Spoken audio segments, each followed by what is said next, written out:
Two stones are projected with the same speed but making different angles with the horizontal.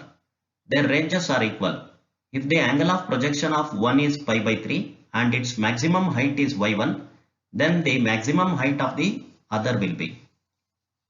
Here it is given that range of two stones are same. This will be the case when angle of projection of one of the stone is theta and the other stone angle of projection will be equal to 90 minus theta. It is given that for the first stone the angle of projection is pi by 3, that is 60 degree. Therefore angle of projection for the second will be 90 minus 60, that is 30 degree.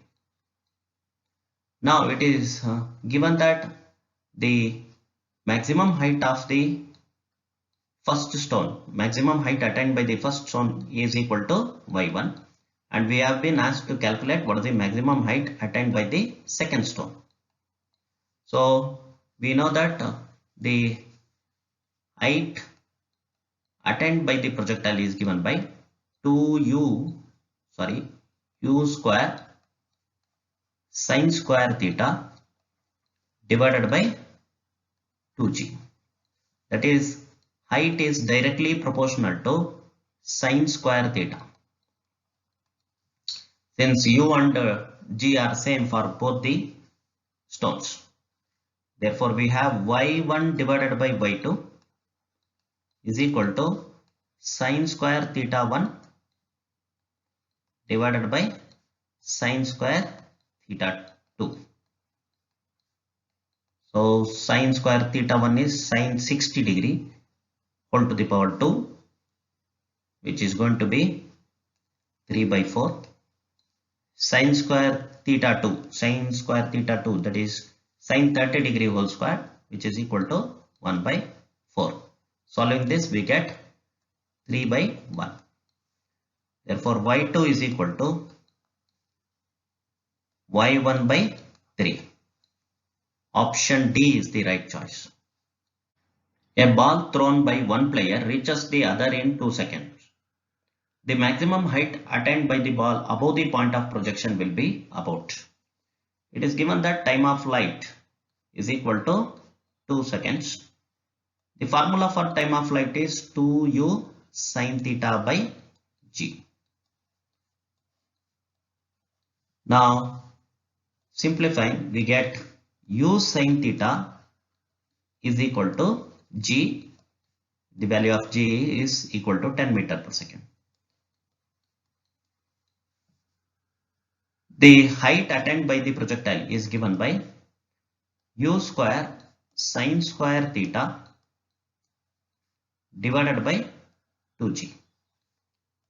So u sin theta is 10, therefore u square sin square theta will be 100 divided by 2 into 10. Solving, we get height attained by the projectile is equal to 5 meter. Option B is the right choice. A cannonball has a range r on a horizontal plane if h and h dash are the greatest heights in the two paths for which this is possible. Then it is given that range is same. Let us consider angle of projection in the first case is theta. Therefore angle of projection in the second case will be equal to 90 minus theta. For first case, maximum height is h.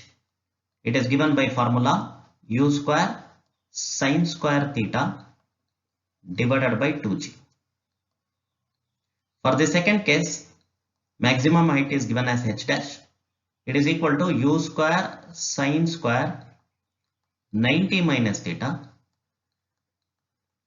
divided by 2g. It can also be written as u square, since sin 90 minus theta is cos theta, it is cos square theta divided by 2g. Now let us multiply h with h dash. So we have u square sin theta cos theta divided by 2g whole square.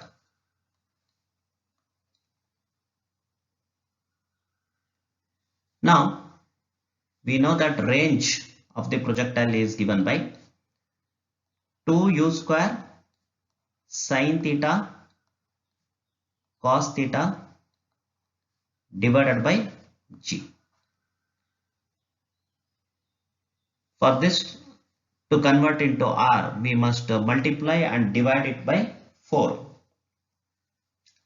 So if you do that and little bit of rearranging the terms, we have 2u square sin theta cos theta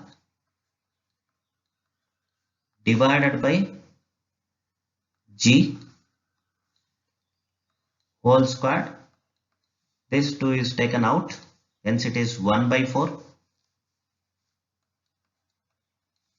Out of this bracket it is taken out, and we have introduced 2 here which was not present initially. To compensate, we need to divide it by 4 again. Now what we have is r square divided by 16 in RHS. This implies r equals 4 times root of h dash. Option A is the right choice.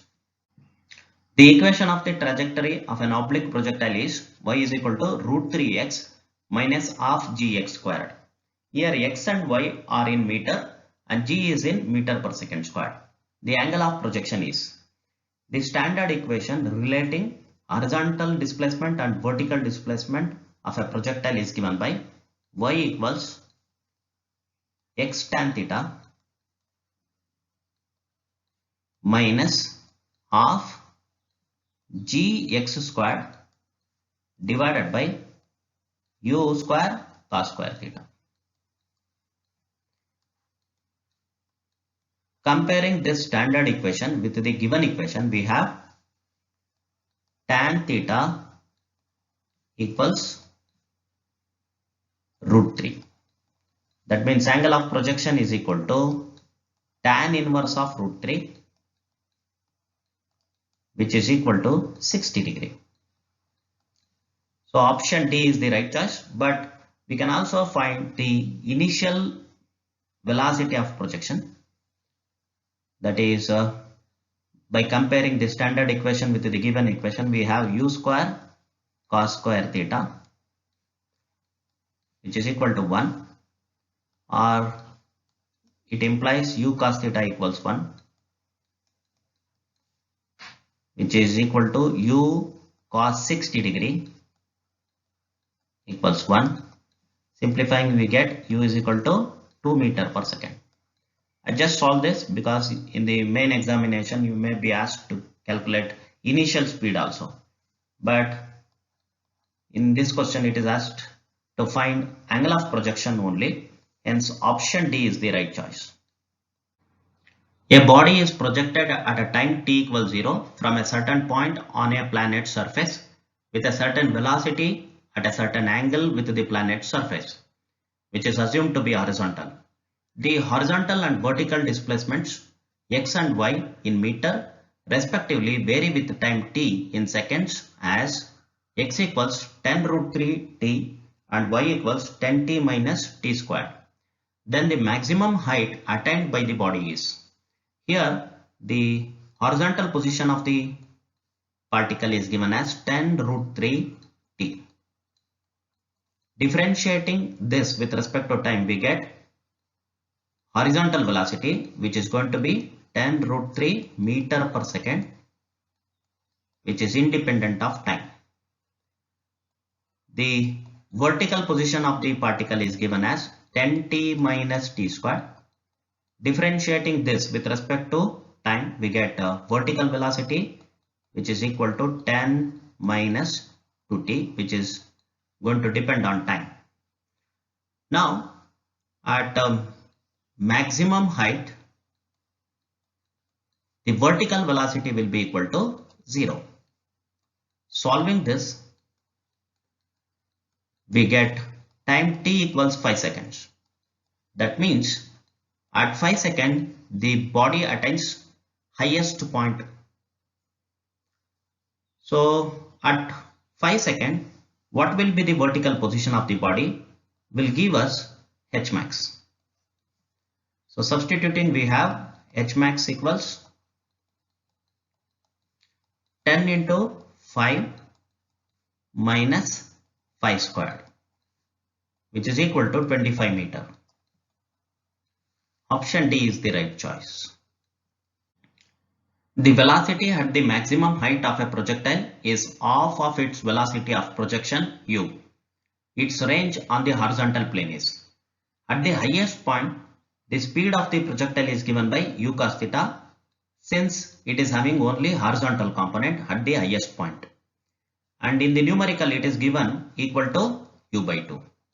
Solving this, we get angle of projection theta equal to 60 degree. Now the range of the projectile is given by 2 u square sin theta cos theta divided by g. 2 u square sin 60 degree is root 3 by 2. Cos 60 degree is 1 by 2 divided by g. Simplifying, we get r equals root 3 by 2 into u square divided by g. Option B is the right choice. A projectile is projected with kinetic energy K. If it has the maximum possible horizontal range, then its kinetic energy at the highest point will be. Here it is given that range is maximum. This implies that angle of projection is equal to 45 degree. Now let us consider the initial velocity of projection is u, and it is given that kinetic energy initially is k. Therefore k is equal to half m u squared, where m is mass of the projectile. At the highest point, the speed of the projectile will be equal to u cos theta, since it has only horizontal component. Solving this, we will be getting u cos 45 degree, which is equal to u by root 2. Therefore, at the highest point, the kinetic energy of the projectile is given by half m into u by root 2 whole squared. Solving, we get it equal to k divided by 2. Option B is the right choice. When a body moves with a constant speed along a circle, the options are: no work is done on it, no acceleration is produced in the body, no force acts on the body, its velocity remains constant. Let us consider a body moving in a circular path. It is given that its speed remains same, but you should remember the direction of the speed does not remain same. Hence, the velocity changes. Therefore, option D is wrong. Since the velocity is changing its direction, it is encountered by an acceleration. Hence, option B is wrong. Since there is an acceleration acting on the body, which is always directed towards the center of the circular path, it also encounters force called as centripetal force. Therefore, option C is also wrong. If you consider the direction of force and direction of motion, they are perpendicular to each other. According to the definition of work done is equal to force dot displacement, or it is equal to Fs cos theta. Here theta is 90 degree. Therefore, work done on the body which is moving in a uniform circular motion will be equal to 0. Option A is the right choice. Two cars of masses m1 and m2 are moving along the circular path of radius r1 and r2. They take one round in the same time. The ratio of angular velocity of two cars will be. Let us consider time taken to complete one rotation is t. Therefore, angular velocity of the first car is given by 2 pi by t, and angular velocity of the second car is given by 2 pi by t. Therefore, ratio of omega 1 to omega 2 will be equal to 1:1. Option C is the right choice. The ratio of angular speeds of minute hand and hour hand of a watch is. The angular velocity of minute hand will be equal to angular displacement divided by time taken. If you consider one rotation, angular displacement will be equal to 2 pi. To complete one rotation, the minute hand will take 1 hour of time. Now the angular velocity of hour hand will be equal to the displacement taken by hour hand to complete one rotation is 2 pi, and it is going to take 12 hours of time to complete one rotation. Now if you take the ratio of angular velocity of minute hand to the angular velocity of hour hand, you will get answer equal to 12 by 1. Option C is the right choice.